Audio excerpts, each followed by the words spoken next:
Hey guys, Henning and Morten from FlippedNormals here. And in today's obscure video, we will show you how to use the Shrinkwrap modifier inside of Blender. Now, immediately this might not be clear why you would want to use that, but that's precisely why we're making this video. So for anyone who's ever used something like ZBrush before, you know that once you're sculpting and you retopologize your mesh, you oftentimes have a high resolution mesh that you want to reproject your details from onto the lower res one. That's essentially what we're aiming to do in Blender, but all procedurally using subdivisions and the Shrinkwrap modifier. So in the end, we'll end up with a result like this.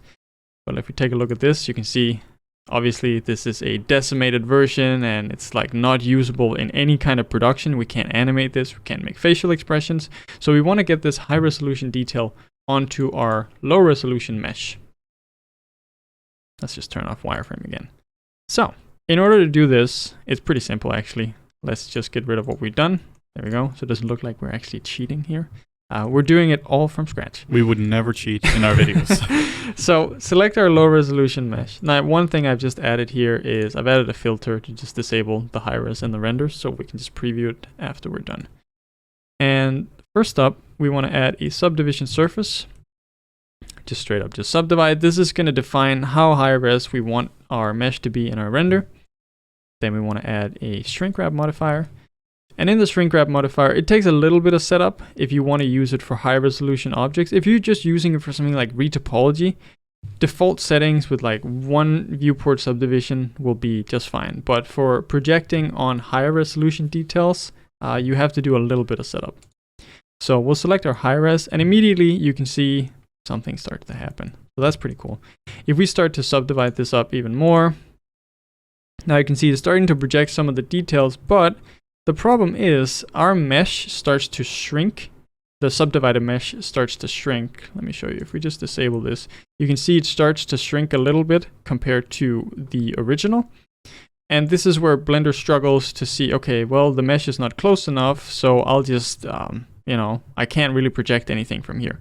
So a really cool workaround for this, enable the shrink wrap again, is instead of saying nearest surface point, because right now it doesn't have a nearest surface point, the nearest surface point is basically not the surface point we want to use.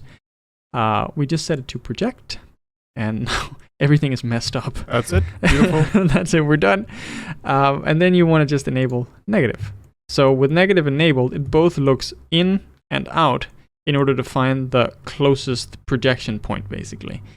Then you can go back into your subdivision modifier, up the resolution, and then you have something that's a lot cleaner. Now, sometimes you can end up in situations where there are artifacts.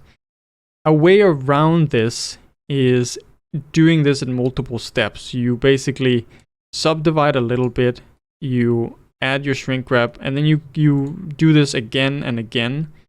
But just for something really quick like this, where maybe you just want to render straight up and you want to use your newfound amazing topology, this is a really quick setup. So if we go into the wireframe, well, it's going to be pretty heavy right now. So this to optimal display. There you go. You can now see that it's using our low resolution mesh, but subdivided and with the shrink wrap applied. So if we just try to render that now, that's going to render our low resolution object that's been subdivided with a shrink wrap, and that sort of like has all the details that we need. This is something that, like, if you're using it in production and you're using it for, you could use it for animation, because now, like we mentioned in the beginning, now you have a usable mesh that you can actually deform and can perform quite fast. Like if we were to, the way you would probably use this is in your viewport, maybe you would have it set to 2 or something, just so you can see what you're actually working with. But then in the render, you would match the subdivision level. So this is just a quick tip on how to use the Shrinkwrap modifier in Blender. If you want to see more quick tips like this in the future, make sure to leave a comment down below, subscribe, and hit the little bell for notifications so you get notified every time we put out these obscure Blender tip videos in the future. Thank you so much for watching.